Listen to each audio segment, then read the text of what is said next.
Ang bawat patak ng ulan na humahagupit sa kalsada ay tila mga latigong bumabakas sa balat ni Althea. Sa ilalim ng madilim na langit na walang pakundangan, sa pagbuhos ng galit, ang kanyang katawan ay nakayuko, halos humahalik na sa putikan ng kanyang mga tuhod. Sa kanyang likuran, pasan-pasan niya ang bigat ni Rafael. Hindi lang ito bigat ng isang lalaki, kundi bigat ng 6 na taon ng kanyang katapatan, ng kanyang mga pangarap na naudlot, at ng kaniyang pag-asang muling makalakad, ang asawa. Ang kaniyang mga talampakan ay wala nang nararamdaman, kundi ang hapdi ng mga matatalas na bato at basag na bubog na nakatago sa ilalim ng baha. Ramdam niya ang malapot na likido na humahalo sa tubig ulan mula sa kaniyang mga sugat. Ngunit ang tanging iniisip niya ay ang init ng katawan ni Rafael na tila unti-unting nanalamig. Thea, iwan mo na ako rito. Huwag mo nang pahirapan ang sarili mo. Baka mapano ka pa. Mahinang bulong ni Rafael sa kanyang tainga. Ang boses nito ay puno ng pagkukunwari. Bawat pantig ay may halong panginginig na tila isang biktima ng malupit na tadhana. Althea tightened her grip on his thighs, ignoring the exhaustion screaming in her muscles. Hindi, Rafael. Konti na lang, malapit na tayo sa ospital. Malalampasan natin ito, okay? I promised you, hindi kita pababayaan. Hinding-hindi kita iiwan. Ang kaniyang tinig ay nanginginig sa pagitan ng paghingal at pag-iyak.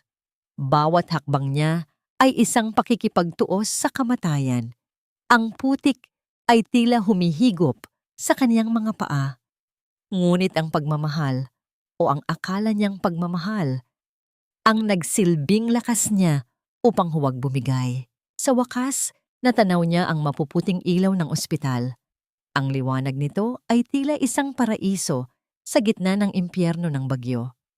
Pagdating sa gilid ng pasilyo, dahan-dahan niyang ibinaba si Rafael sa isang bench na gawa sa malamig na bakal. Ang kanyang sariling mga kamay ay nanginginig sa sobrang pagod. Ang kanyang damit ay punit-punit at basang-basa. Dumidikit sa kanyang balat na tila isang pangalawang layer ng dusa. Dito ka lang, Rafael. Kukuha lang ako ng wheelchair at mainit na tubig. Please, huwag kang aalis, sabi ni Althea habang pilit na inaayos ang buhok ng asawa na nakadikit sa noo nito. Nagmadali siyang pumasok sa loob. Ang kanyang mga yapak ay nag-iiwan ng pulang marka ng dugo at kayumangging bakas ng putik sa malinis at makinang na sahig ng ospital. Ang mga nurse ay napapatingin sa kanya, ngunit wala siyang pakialam sa kanyang hitsura. Ang tanging mahalaga ay ang lalaking naghihintay sa labas. Pagkakuha ng isang basong plastik na may mainit na tubig, mabilis siyang bumalik sa lugar kung saan niya iniwan ang asawa. Ngunit bago pa man siya makalapit, napatigil ang kaniyang buong mundo. Ang katahimikan ng pasilyo ay binuwag ng isang malakas na tawanan. Isang boses ng lalaki, buo, malakas, at walang bahid ng kahit anong sakit. Grabe, Celestina, nakita mo ba ang mukha niya?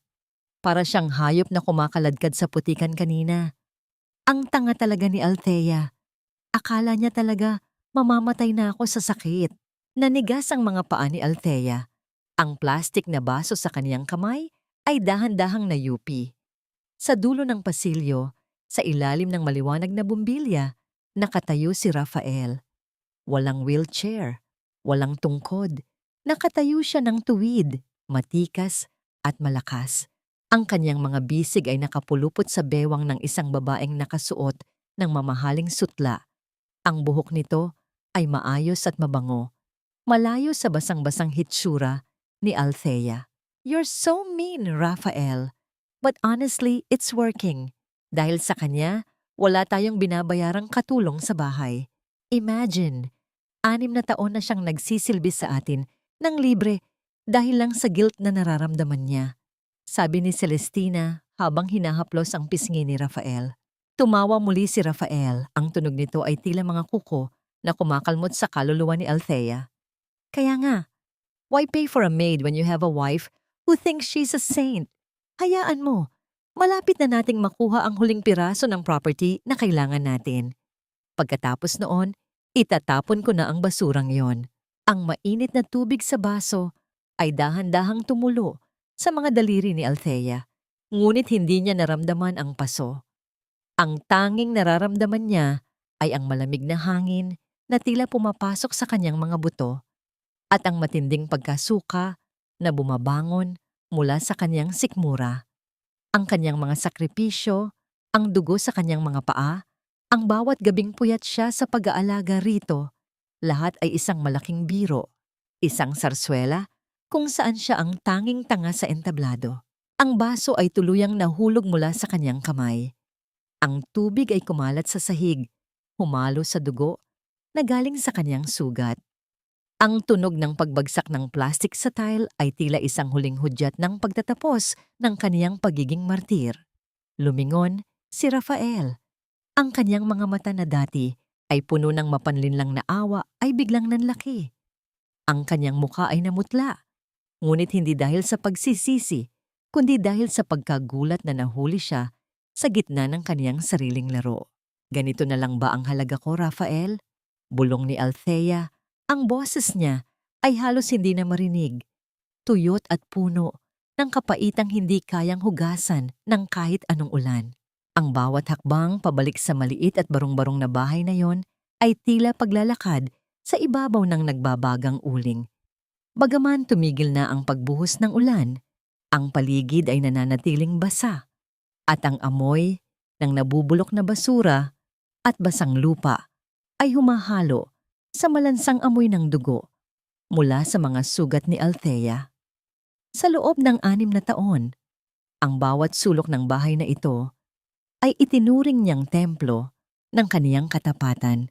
Ngunit ngayon, sa ilalim ng madilim na liwanag ng buwan, mukha na itong isang libingan ng kaniyang dangal. Pagpasok niya sa pintuan, ang tanging sumalubong sa kanya ay ang matalim na tinig ni Doña Pilar. Ang matanda ay nakaupo sa isang lumang silya, abala sa pagbibilang ng ilang lukot na barya, habang ang kanyang mukha ay nakakunot sa galit. Walang bakas ng pag-aalala sa kanyang mga mata, kahit na nakikita niyang basang-basa at nanginginig sa ginawang kanyang manugang. Althea, bakit ngayon ka lang? Alam mo namang kailangan na ng asawa mo ang gamot niya. At tingnan mo ang sahig, dinumihan mo ng putik at dugo. Wala ka na ba talagang ginawang tama? Ang boses ni Doña Pilar ay tila isang lagaring pumuputol sa huling hibla ng pasensya ni Althea. I'm sorry, Mama. Nahirapan lang po akong maglakad dahil sa baha. Mahinang sagot ni Althea. Ang kaniyang boses ay tuyot, walang emosyon, habang pilit niyang itinatago ang panginginig ng kaniyang mga kamay sa likuran. Doña Pilar stood up, her expensive wooden beads clacking against each other as she approached Althea. Nagrereklamo ka ba? Matapos ka naming kupkupin nung wala kang matuluyan? Huwag mong kalilimutan, Althea. Utang mo sa amin ang buhay mo. Kung hindi dahil kay Rafael, baka kung saan ka na pinulot ng mga pulis. Magpasalamat ka at binigyan ka namin ng pamilyang pagsisilbihan. Utang na loob mo ito sa amin. Kaya ayusin mo ang kilos mo. Ang salitang utang na loob ay tila isang malakas na sampal na yumanig sa buong pagkatao ni Althea. Gusto niyang sumigaw. Gusto niyang itanong kung anong uri ng utang na loob ang pagiging alipin sa loob ng 6 na taon para sa isang lalaking marunong palang lumakad. Ngunit pinili niyang tumahimik. Ang kanyang katahimikan ay hindi natanda ng pagsuko, kundi isang pader na unti-unti niyang itinatayo upang protektahan ang kaniyang natitirang katinuan. Maya-maya pa ay pumasok na si Rafael sa silid. Nakaupo na siya sa kaniyang wheelchair. Ang mukha ay muling nagsuot ng maskara ng panghihina. Ang kaniyang paghinga ay mabigat. Tila ba hirap na hirap siyang kumilos, malayo sa malakas at mapanuring lalaki na nakita ni Althea sa ospital kanina. Thea, halika rito. Huwag mo nang sagutin si Mama. Pagod ka lang, sabi ni Rafael sa isang malambing ngunit nakapaninindig balahibong tinig. Kinuha niya ang isang maliit na bote ng gamot mula sa kanyang bulsa at naglabas ng isang puting tableta. You need this, okay? para kumalma ka at hindi ka na mag-isip ng kung ano-ano. Inumin mo na ito. Tinitigan ni Althea ang tableta sa palad ni Rafael. Sa loob ng maraming taon, ang tabletang ito ang dahilan kung bakit tila laging may ulap sa kaniyang isipan. Kung bakit ang kaniyang mga alaala ay tila mga anino na hindi niya mahawakan. Ang kaniyang sikmura ay bumaligtad sa tindi ng pandidiring nararamdaman para sa lalaking nasa harapan niya. Kinuha niya ang gamot at ang baso ng tubig. Sa harap ni Rafael at ni Doña Pilar, dahan-dahan niyang inilagay ang tableta sa kaniyang bibig at uminom ng tubig. Nakita niya ang isang mabilis na ngiti na sumilay sa labi ni Rafael. Isang ngiti ng tagumpay, ng kontrol. Sige na, magpahinga ka na. Bukas, marami ka pang labada. Utos ni Doña Pilar bago tumalikod at pumasok sa kanyang kwarto.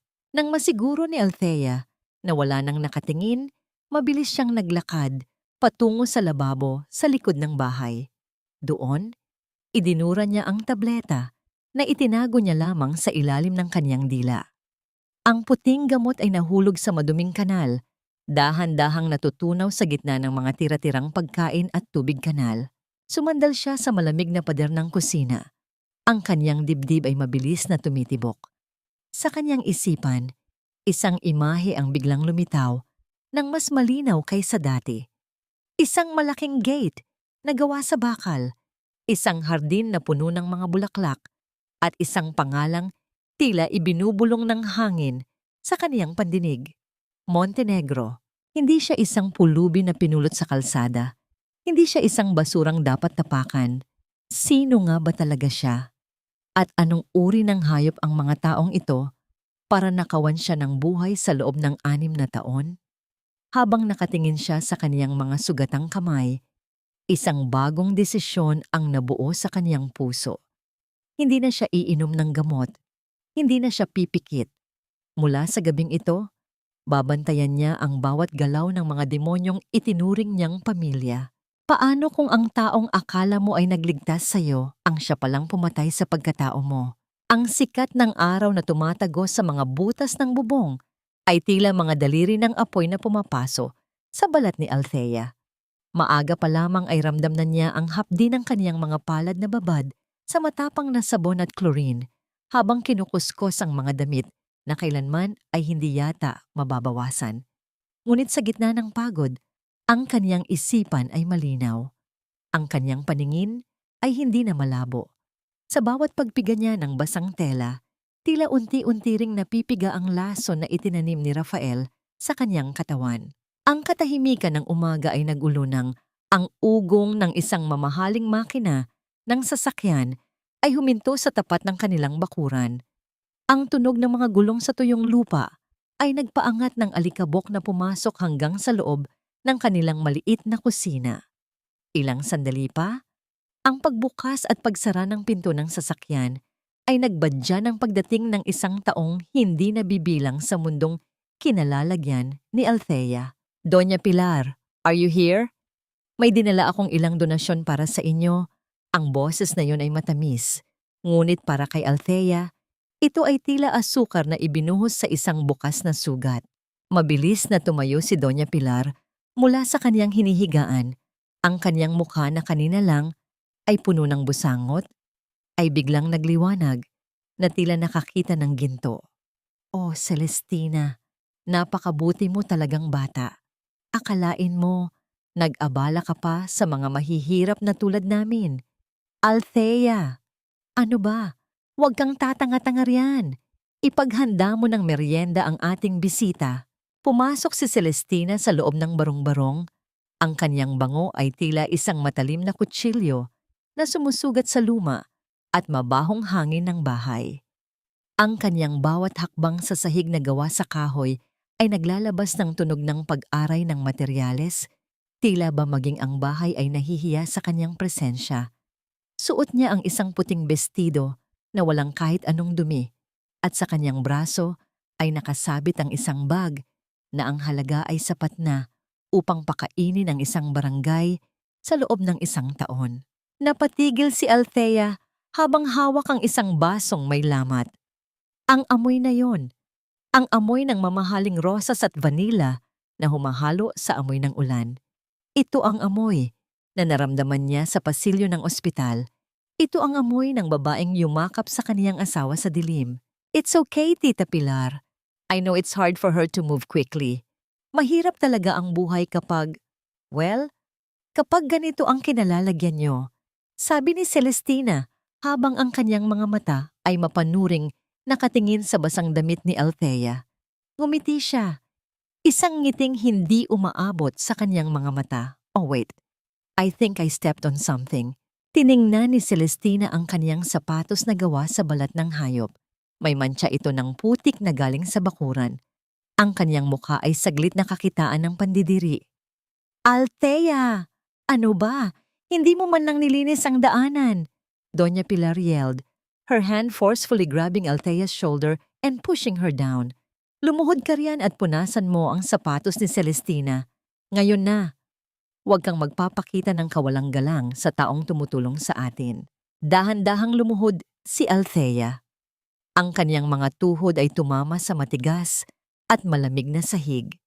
Ang kanyang ulo ay nakayuko, ngunit ang kanyang mga mata ay nakapako sa pulso ni Celestina.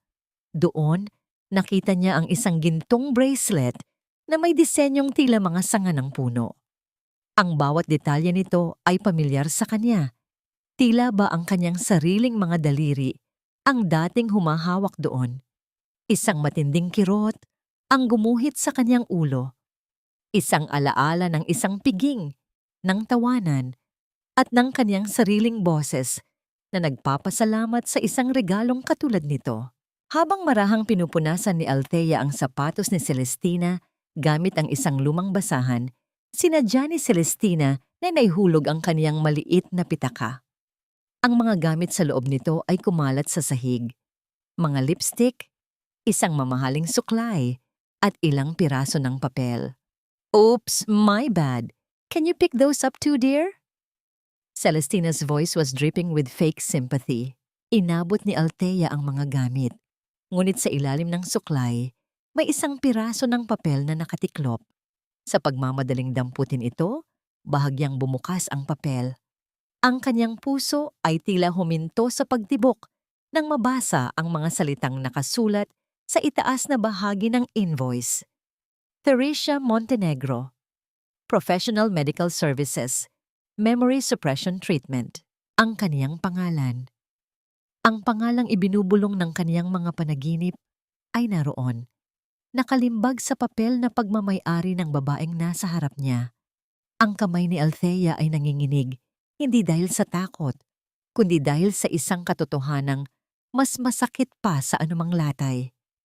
Ang babaeng ito ang nagbabayad para burahin siya. Ang babaeng ito ang arkitekto ng kaniyang paghihirap. Tinitigan ni Althea ang papel. Pagkatapos ay dahan-dahang iniangat ang kaniyang tingin kay Celestina.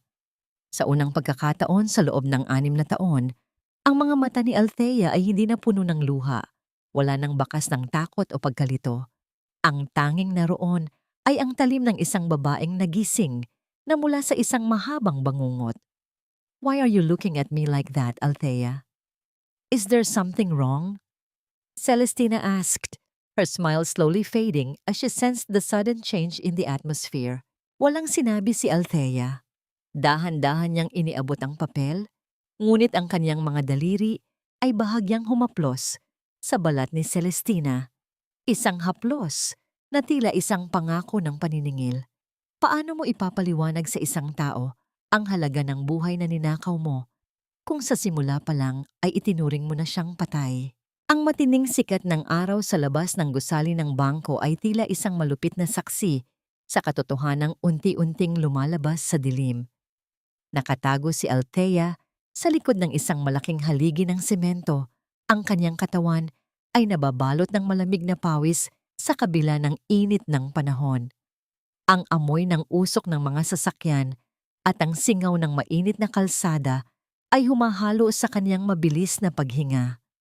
Kanina lamang, nakita niyang bumaba si Rafael sa isang taxi. Hindi gumagamit ng wheelchair, hindi gumagamit ng tungkod, kundi naglalakad ng mabilis, at may kumpiyansa na tila isang taong walang dinaramdam na kahit anong sakit. Sinundan niya ito sa loob ng isang gusaling semento na may matatayog na salamin. Ang lamig ng aircon sa loob ay tila mga karayom na tumutusok sa kaniyang balat. Isang matinding kaibahan sa init na kaniyang dinanas sa paglalaba kaninang umaga. Sa isang sulok ng tahimik na pasilyo, malapit sa isang pintong gawa sa mabigat na kahoy, narinig ni Althea ang mga boses na nagpabagsak sa kaniyang huling pag-asa. Rafael, sigurado ka ba rito? Ang daming pirma nito.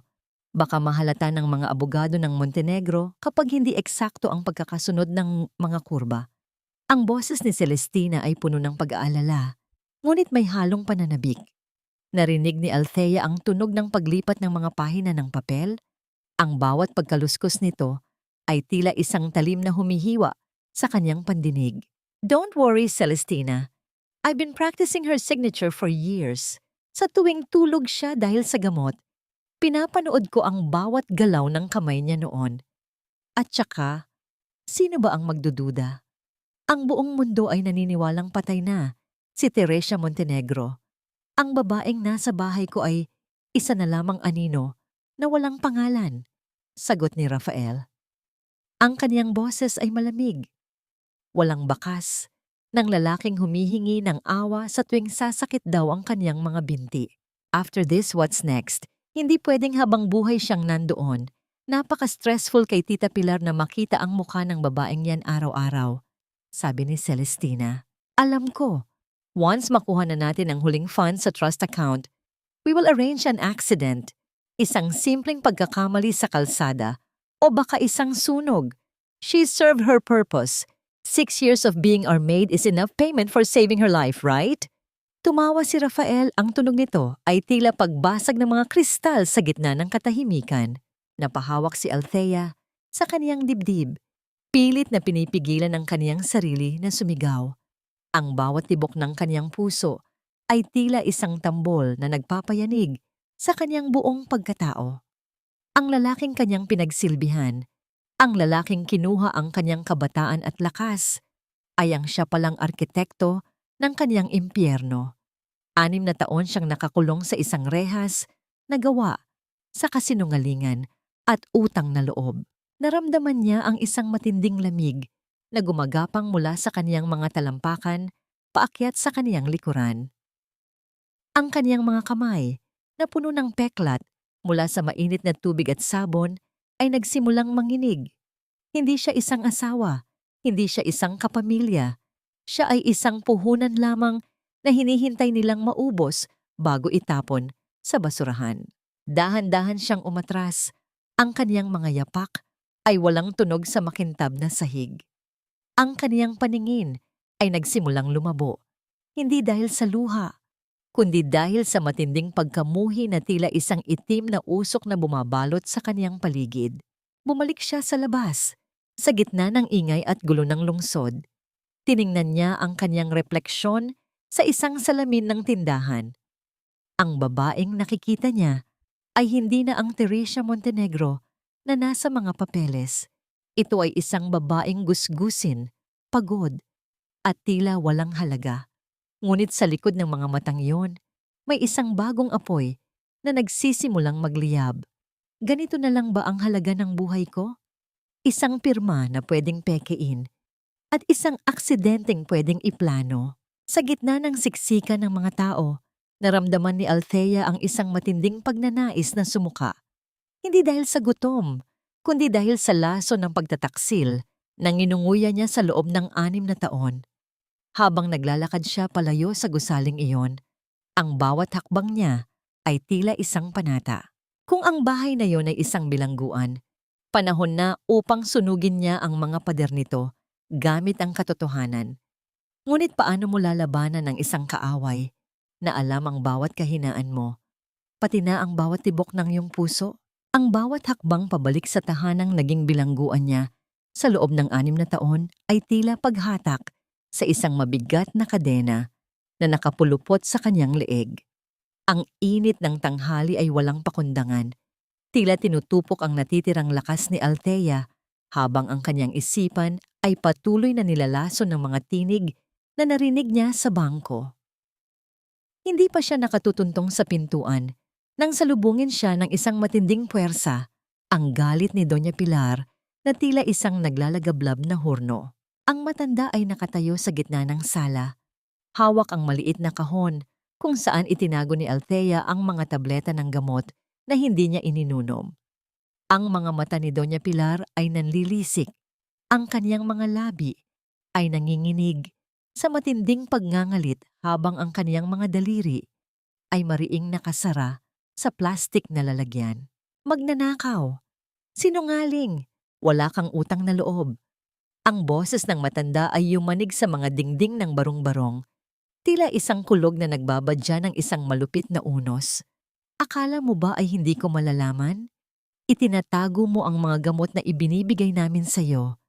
Pinagloloko mo kami habang ang anak ko ay nagpapakasakit para sa'yo. Napahawak si Althea sa hamba ng pinto. Ang kanyang tuhod ay tila gawa sa malambot na wax na unti-unting natutunaw. Hindi siya makapagsalita. Ang kanyang lalamunan ay tila punong-puno ng tuyong buhangin. Tumingin siya kay Rafael na nakaupo sa kanyang wheelchair sa dilim ng silid. Ang asawa niya ay hindi tumitingin sa kanya.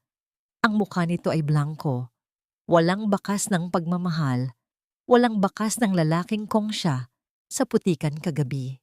Rafael! Bulong ni Althea, ang kanyang tinig ay isang basag na dalangin. You disappointed me, Althea. I thought you loved me, but you're just a traitor. Nagkunwari kang sumusunod pero sa likod namin, pinaplano mo na ang pag-alis. Rafael's voice was cold, devoid of the warmth he used to fake so perfectly.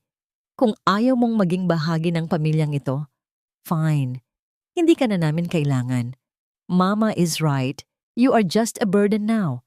Hindi na nakapaghintay si Doña Pilar. Nilapitan niya si Althea at mariing hinawakan ang kaniyang braso.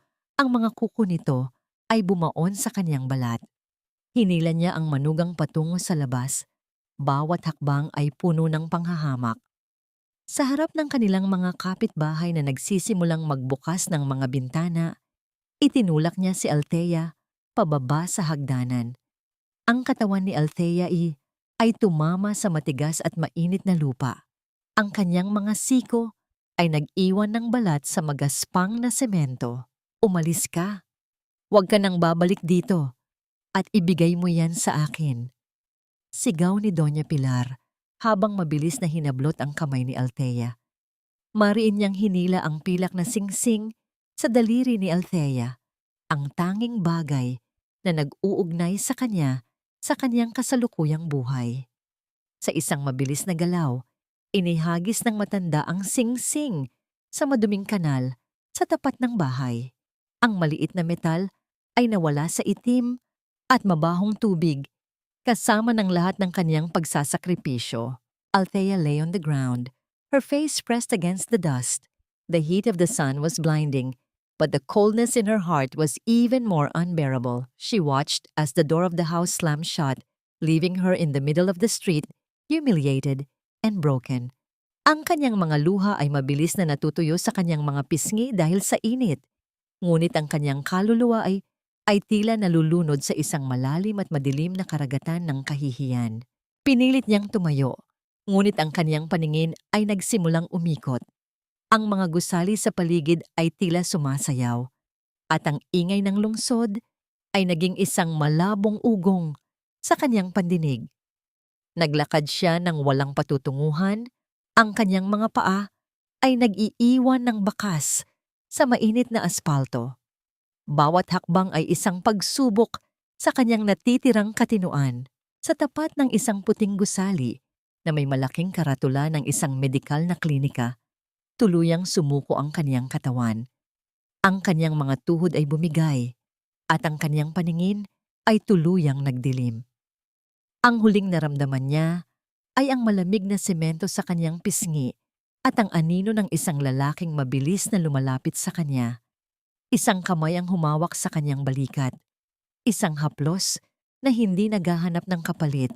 Isang hawak na puno ng pagkilala. Miss Montenegro? Althea? Isang boses ang tumawag sa kanyang pangalan. Hindi ang pangalang ibinigay sa kanya ng mga Soriano, kundi ang pangalang matagal nang nakabaon sa limot. Ang dilim ay tila hindi na nakatatakot.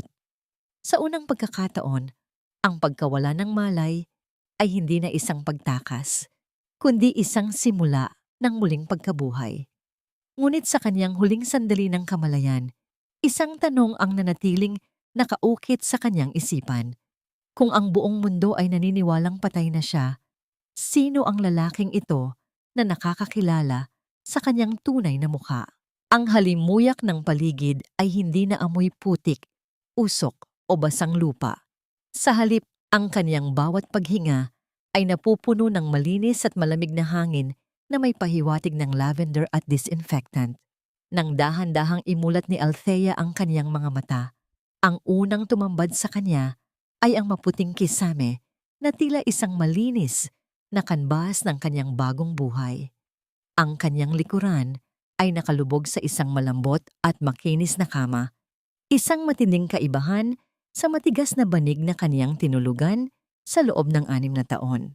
Ang marahang pagpihit ng trangka ng pinto ay naghatid ng isang tunog ng pagpasok ng isang tao. Ngunit hindi ito ang mabigat at padabog na yapak ni Doña Pilar. Ang mga hakbang na ito ay magaan, maingat, at puno ng respeto sa katahimikan ng silid. Gising ka na pala, Miss Montenegro. Ang boses ng lalaki ay malalim at puno ng emosyon.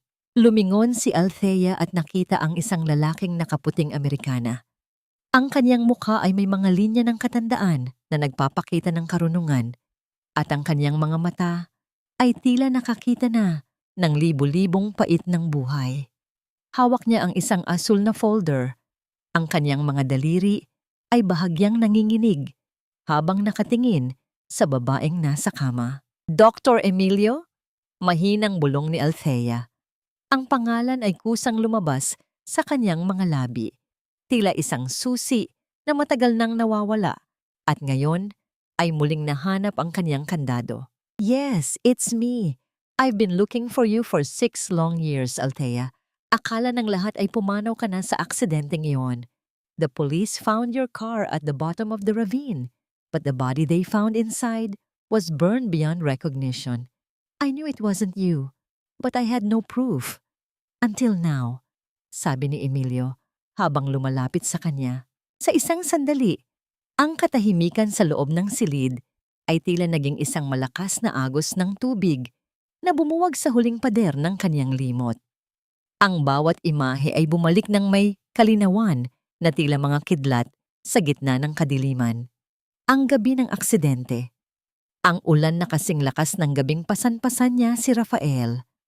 Ang kaniyang mga kamay na pilit iniikot ang manibela, ngunit ang sasakyan ay walang pakundangan sa pagdausdos dahil sa pinutol na preno.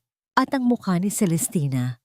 Ang babaeng iyon ay nakatayo sa gilid ng kalsada, may hawak na payong habang pinapanood ang kaniyang sasakyan na mahulog sa bangin. At si Rafael, ang lalaking akala niya ay tagapagligtas niya, ang siya palang bumuhat sa kaniyang sugatang katawan mula sa wasak na sasakyan, hindi upang iligtas siya, kundi upang itago siya sa mundong ito bilang isang alipin. Memory suppression treatment. Iyan ang nakasulat sa records mo, Althea. Rafael brought you to a private clinic after the accident. They drugged you for years to make sure you'd never remember who you are. Ginamit nila ang pagkakataong yon upang kontrolin ang ari-arian mo habang ikaw ay nagsisilbi sa kanila. Paliwanag ni Emilio, ang kaniyang boses ay puno ng pait. Althea felt a cold numbness crawling from her fingertips to her heart. Hindi siya umiyak. Ang kaniyang mga mata ay nanatiling tuyo, ngunit ang kaniyang kaluluwa ay tila naging isang matalas na piraso ng yelo. Ang bawat sakripisyo, ang bawat sampal ni Doña Pilar, ang bawat gabing pinagsilbihan niya, ang isang lalaking marunong palang lumakad.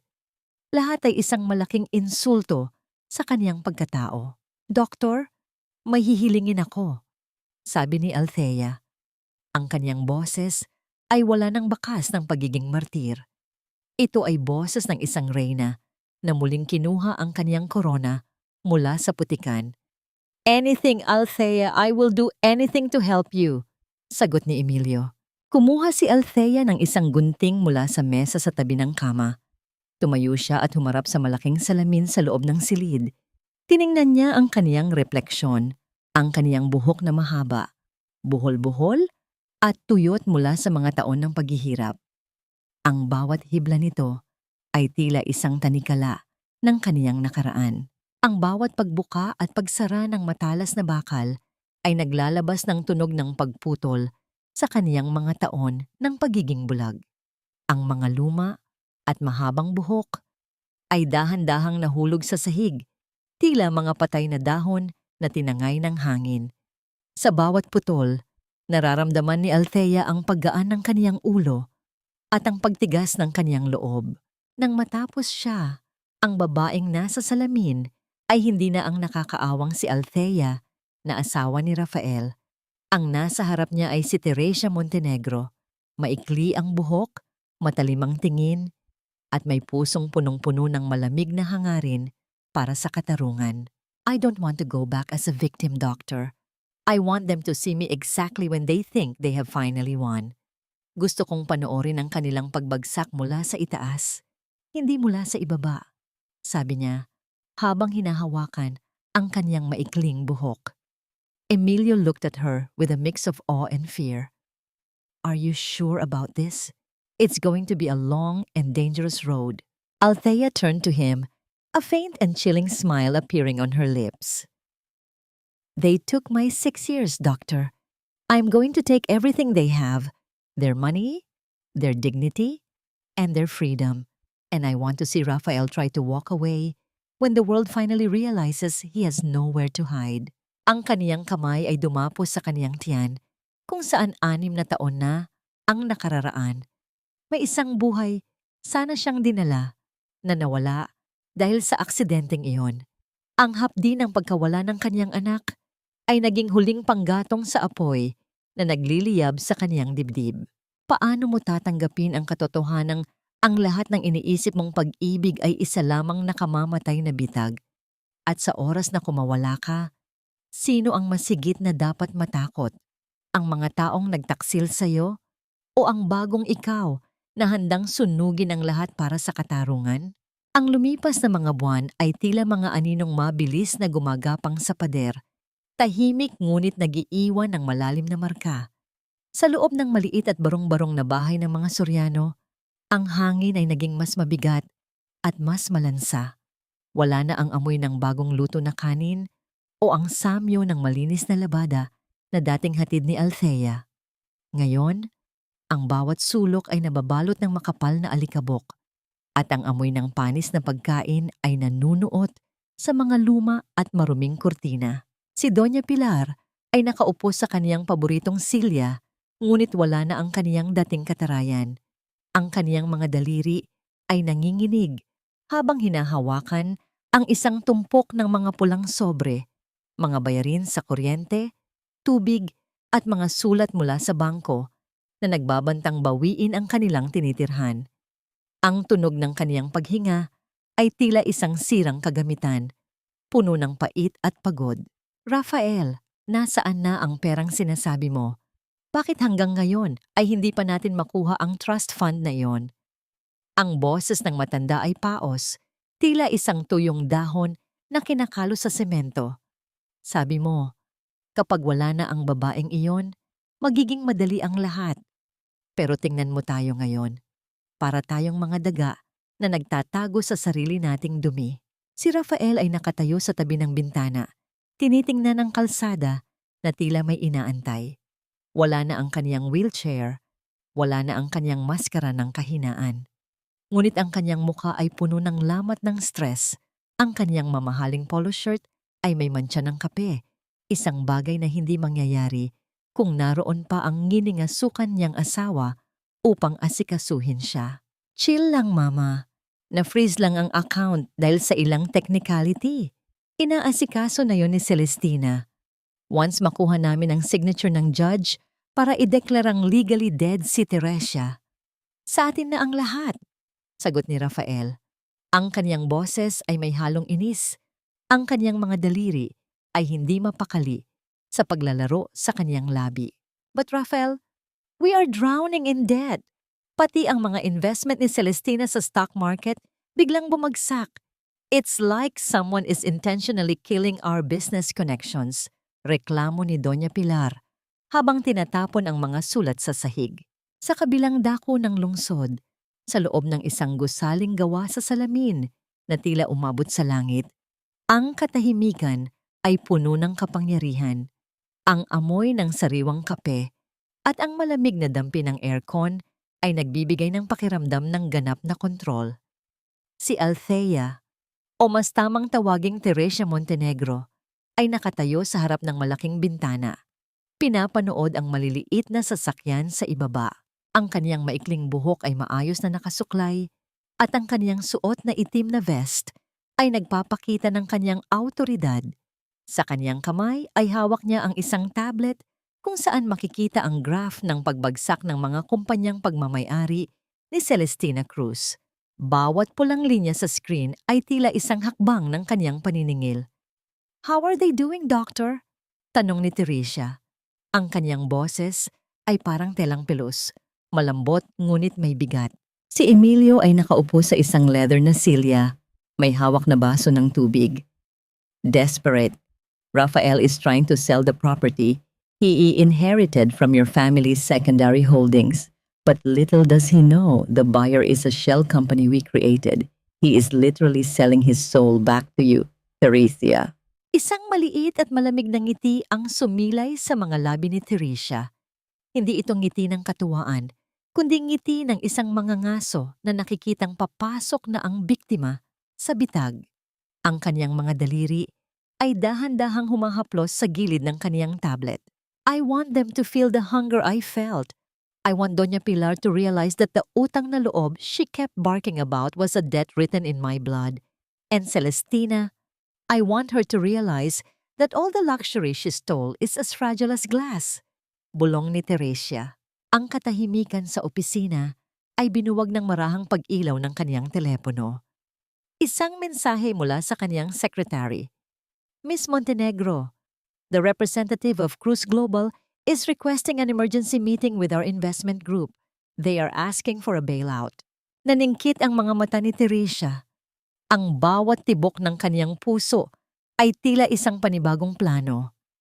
Hinawakan niya ang isang maliit na bagay sa kaniyang bulsa, ang puting tableta ng gamot na itinago niya noon. Isang paalala ng 6 na taon ng pagiging bilangguang walang rehas. "Tell them I will meet them, but not in an office. Tell them I want to meet the owner of Cruz Global in a private dinner. Sabihin mo, gusto kong makilala ang babaeng humihingi ng tulong sa akin." Utos ni Teresia. "Are you going to reveal yourself now?" Tanong ni Emilio na may halong pag-aalala. Tumingin si Teresia sa kanyang refleksyon sa salamin ng bintana. Ang kanyang mga mata ay tila dalawang madilim na lawa na walang hangganan. "Not yet. I want her to smell my perfume first.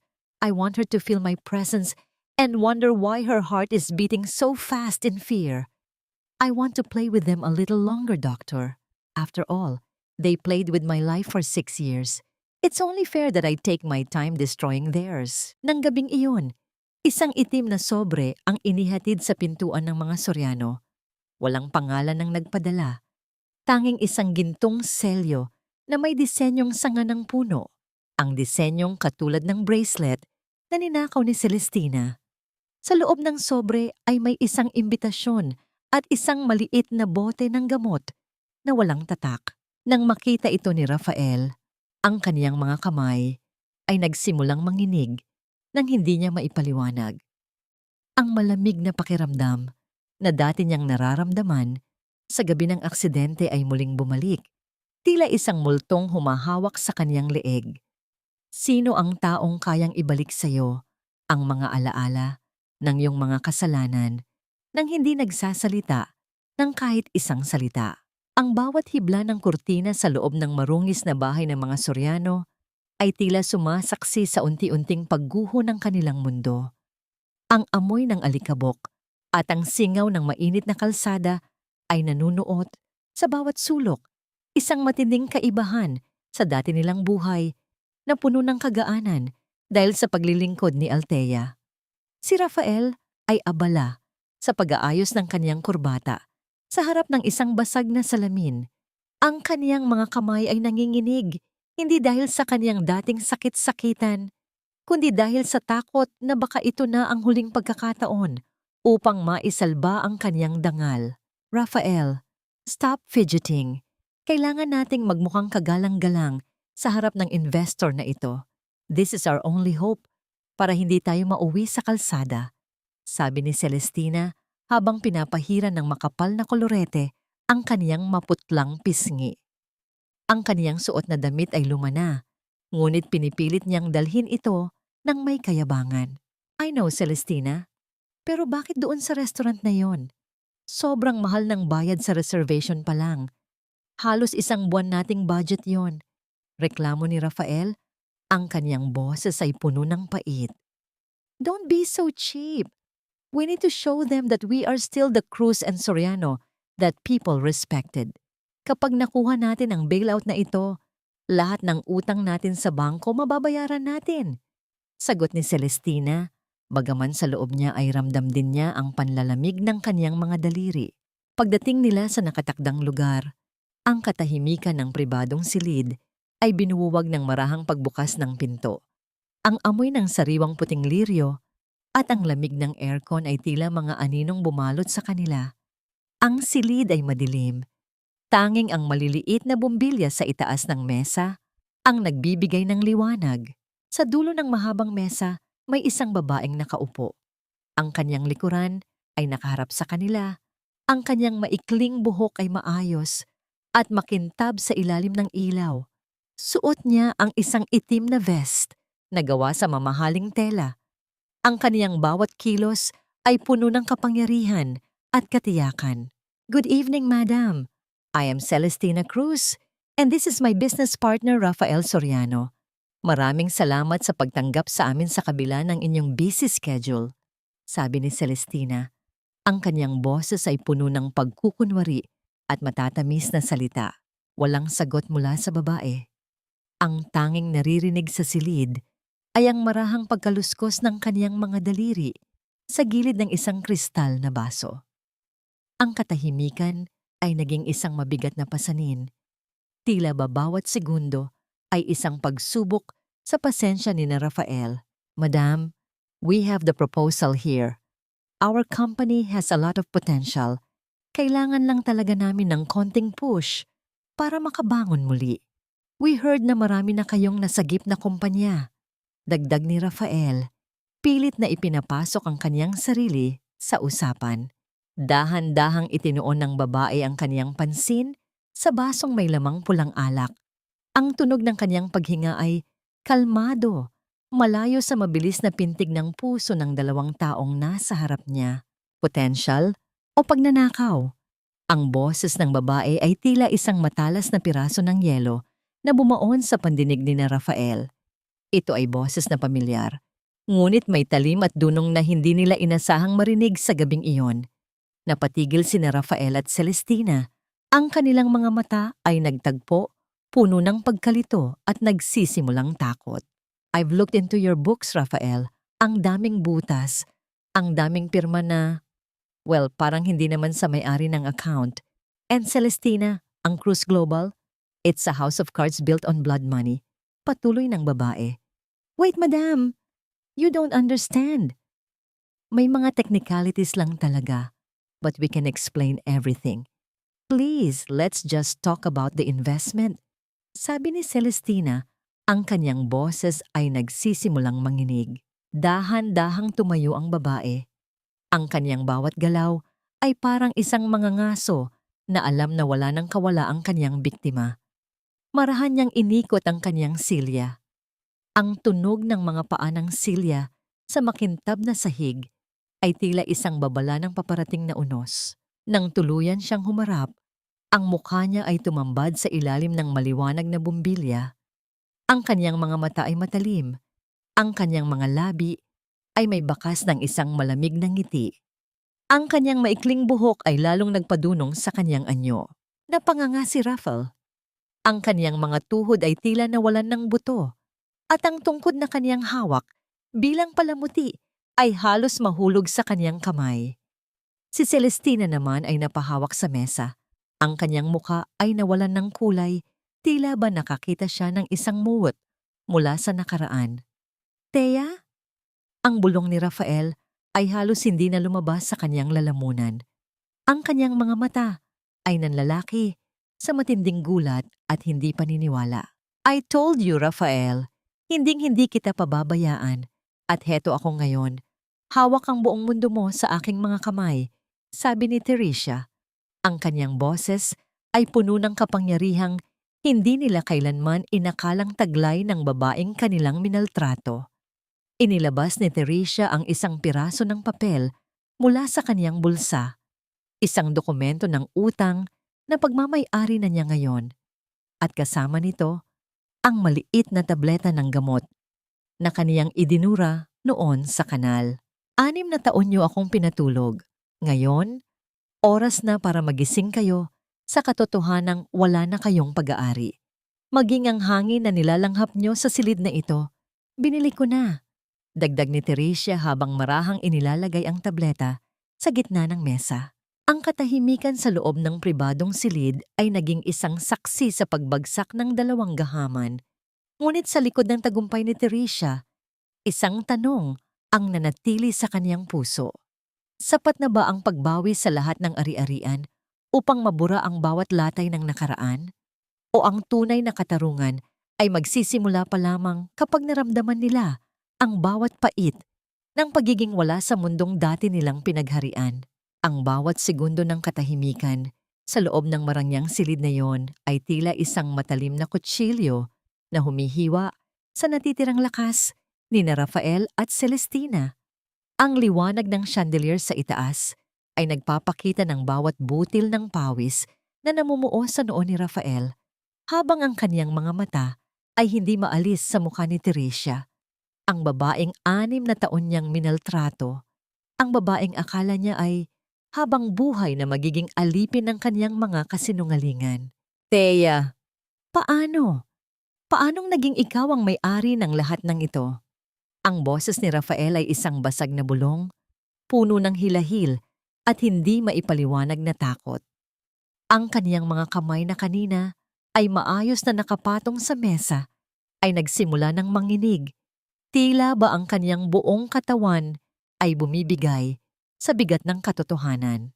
Teresia tilted her head, a cold and elegant movement that spoke of a status they could never reach. Ang marahang pagtama ng kaniyang kristal na baso sa matigas na ibabaw ng mesa ay lumikha ng isang tunog na tila hudyat ng isang katapusan. Don't call me by that name, Rafael. Ang babaeng tinatawag mong Thea ay ang babaeng binuhat mo sa putikan habang pinagtatawanan mo ang kaniyang katangahan. Ang babaeng yon ay ang pinatay niyo ng paulit-ulit sa loob ng 6 na taon. Ang boses ni Teresia ay parang telang sutla na may nakatagong mga karayom. This is impossible. Imposibleng ikaw ang tagapagmana ng Montenegro. We saw the DNA reports. We saw the records. Sigaw ni Celestina. Ang kaniyang boses ay mataas at puno ng desperasyon. Sinubukan niyang tumayo, ngunit ang kaniyang mga tuhod ay tila naging malambot na wax. Kaya napaupo siyang muli nang may puwersa sa kaniyang silya. The records you faked, Celestina? O ang mga DNA reports na binayaran niyo gamit ang perang ninakaw niyo sa pamilya ko? Teresia stood up, her black vest hugging her figure that now radiated an aura of an empress. She leaned forward, placing her hands on the table, staring directly into Celestina's eyes. Did you really think na habang buhay akong magiging bulag? Ang bawat tableta ng gamot na ipinapakain niyo sa akin, ang bawat sampal ng nanay mo, Rafael. Lahat iyon ay nakatatak sa bawat selula ng utak ko ngayon. Inilabas ni Teresia ang isang maliit na recording device mula sa kaniyang bulsa. Sa isang pindot ng kaniyang daliri, ang silid ay napuno ng boses ni Rafael mula sa gabing iyon sa ospital. Ang tawanan nila ni Celestina, ang panghahamak sa nginginingasukan nilang asawa at ang plano nilang aksidente para tuluyan na siyang iligpit. Ang bawat salitang lumalabas sa device ay tila mga sampal na bumabaon sa mukha ni Rafael. Napayuko siya. Ang kaniyang mga balikat ay nanginig sa tindi ng kahihiyan at pangamba.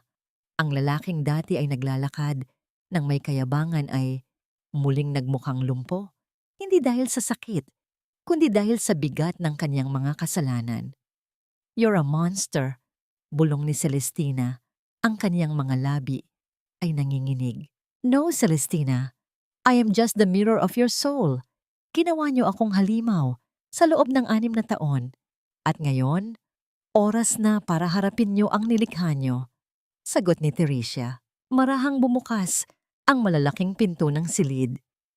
Ang tunog ng pagpihit ng trangka ay tila isang hatol ng kamatayan.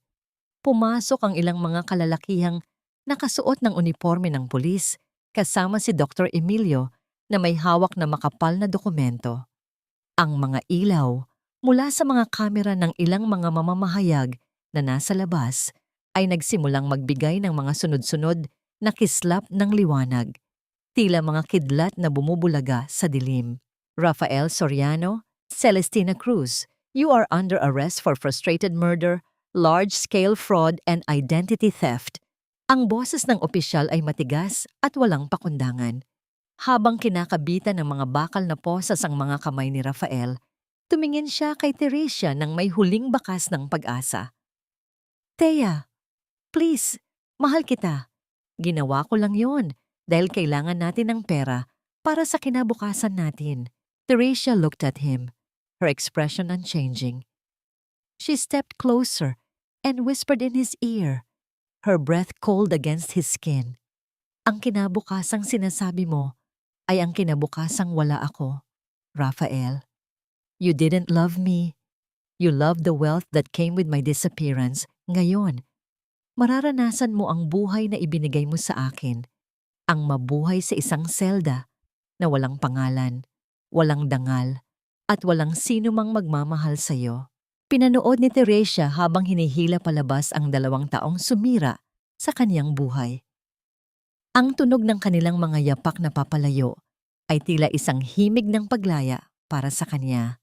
Nang mawala na sila sa paningin, ang kaniyang katawan ay bahagyang nanginig.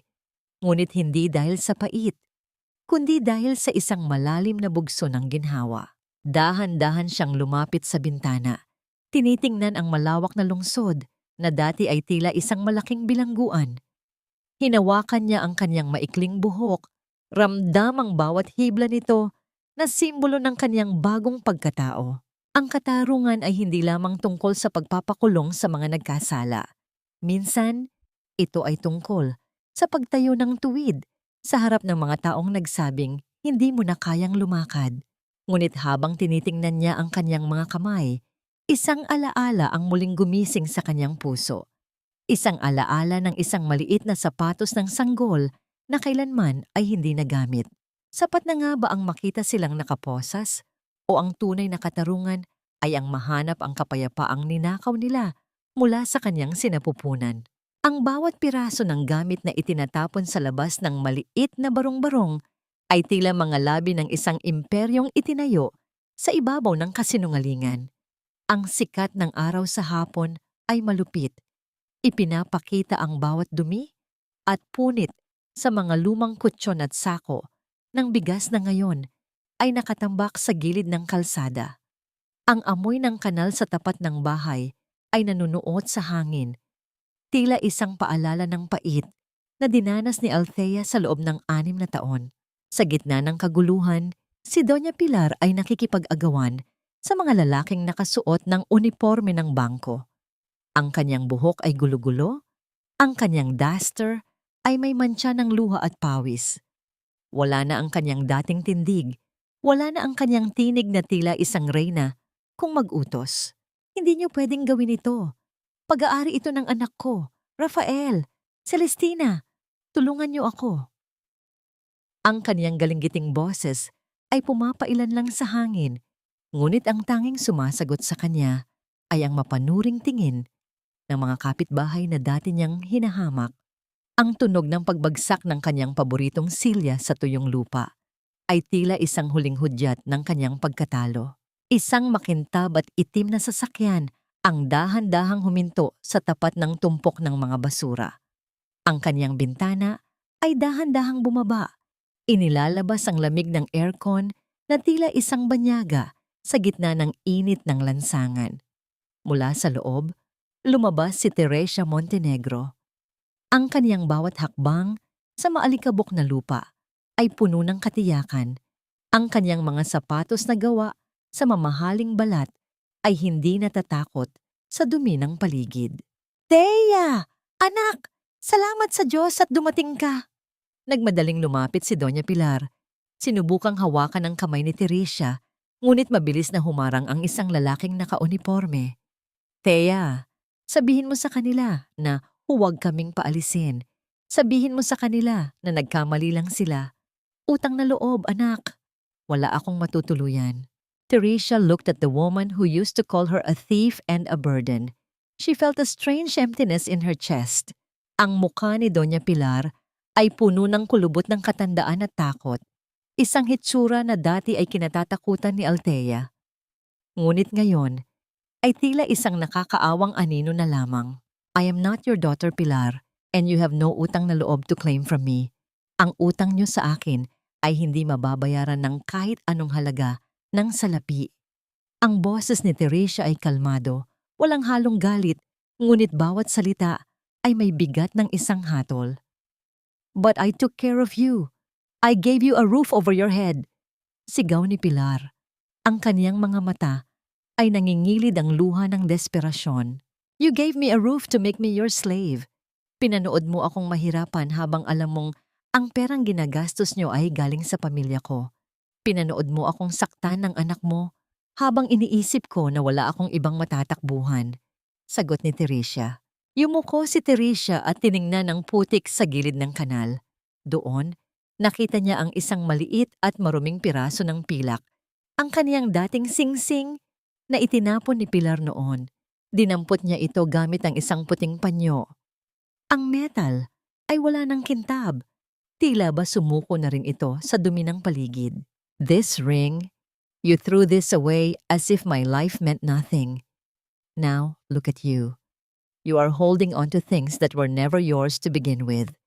Sabi ni Teresia habang tinititigan ng singsing. Your son and Celestina are already in jail. They are crying for mercy just like you are now. But where was your mercy when I was the one kneeling at your feet? Please, Teresia, kahit sa bodega na lang niyo ako patuluyin, huwag niyo akong iwan dito sa kalsada. Pagmamakaawa ni Pilar, ang kaniyang mga tuhod ay tuluyan ng bumigay at napaluhod siya sa harap ng babaeng dati niyang tinitingala bilang alila. Teresia closed her eyes for a brief second. She remembered the feeling of being thrown out in the heat of the sun, the feeling of losing everything including her own identity. She stepped back, refusing to let the manipulation touch her heart again. The house is gone, Pilar. I bought the debt, and I am donating this land to build a shelter for women who were victims of abuse, women like the Althea you tried to kill. You can ask for help from the social workers, but you will never step foot on this property again. Tumalikod si Teresia at dahan-dahang bumalik sa sasakyan.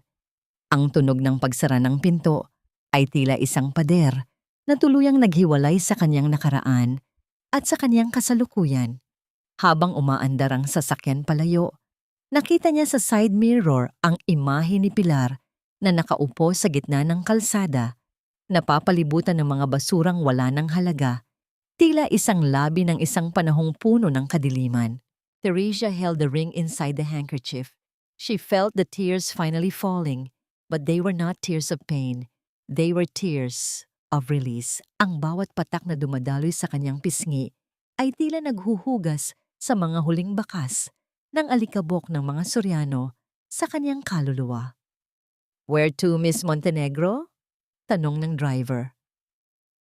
Teresia looked at the horizon, where the sun was starting to set, painting the sky with colors of hope and healing. To the cemetery, please. I want to visit someone I lost 6 years ago. Ang katarungan ay nakamit na, ngunit ang paghilom ay isa palang mahabang paglalakbay. Habang binabagtas nila ang kalsada patungo sa katahimikan, naramdaman ni Teresia ang unang tibok ng kapayapaan sa kanyang puso. Ngunit sa likod ng kanyang tagumpay, sapat na nga ba ang mawala ang lahat sa kanyang mga kaaway upang mahanap niya ang nawawalang piraso ng kanyang sarili? Ang bawat hampas ng alon sa pampang ay tila isang banayad na himig na naguhugas sa mga huling bakas ng pait sa kaluluwa ni Teresia. Ang amoy ng dagat, maalat, sariwa, at malaya ay malayo sa amoy ng kulob na silid at amoy ng luma at maruming labada na bumalot sa kanya sa loob ng 6 na taon. Ang sikat ng hapon ay kulay ginto, nagbibigay ng init sa kanyang balat na tila isang yakap mula sa langit. Nakatayo siya sa puting buhangin. Ang kanyang maikling buhok ay malayang sumasayaw sa ihip ng hangin. Wala na ang mga kadena ng utang na loob. Wala na ang mga anino ng pananakot. Ang kaniyang mga kamay, bagaman may mga bahagyang bakas pa rin ng hirap, ay malinis na at may hawak na isang puting rosas. Dahan-dahan siyang lumapit sa tubig. Ang kanyang mga paa ay lumulubog sa malambot na buhangin. Isang pakiramdam na dati ay isang pangarap lamang habang siya ay nakakulong sa putikan ng kanilang bakuran. Inilagay niya ang kanyang kamay sa kanyang tiyan kung saan ang isang munting pangarap ay naudlot 6 na taon na ang nakararaan. I'm okay now, baby. Nanalo na tayo. Bulong niya sa hangin. Ang kanyang boses ay hindi na nanginginig sa takot. Ito ay boses ng isang babaeng muling nabuo mula sa kanyang sariling mga piraso. Isang marahang paghakbang sa kanyang likuran ang nagpalingon sa kanya. Si Emilio ay nakatayo roon. Ang kanyang mga mata ay puno ng paghanga at isang uri ng pagmamahal na hindi humihingi ng kapalit. Ang kanyang presensya ay tila isang matatag na pundasyon sa gitna ng nagbabagong mundo ni Teresia. The gala for the Montenegro Foundation was a success, Teresia. Maraming kababaihan ang nagsisimula ng lumapit para humingi ng tulong. You are giving them a voice they thought they lost forever, sabi ni Emilio habang tumatabi sa kanya. It's more than just a foundation, Emilio. It's my way of making sure na wala ng Althea na luluhod sa harap ng mga taong katulad nina Rafael. Sagot niya. Ang kanyang mga mata ay nakatingin sa malayo, kung saan ang langit at dagat ay nagtatagpo. Narinig niya ang balita kaninang umaga. Si Rafael ay nasa loob ng selda, ang kanyang isipan ay tuluyan ng bumigay dahil sa tindi ng guilt at pagkawala ng kaniyang marangyang buhay. Ang lalaking dati ay nagpanggap na lumpo, ay ngayon ay tunay nang hindi makatayo dahil sa matinding depresyon. Si Celestina naman ay nahaharap sa habambuhay na pagkabilanggo. Ang kaniyang kagandahan ay unti-unti nang nilalamon ng rehas at pagsisisi. At si Doña Pilar, ang matanda ay namamalimos na lamang ng atensyon sa isang charity ward.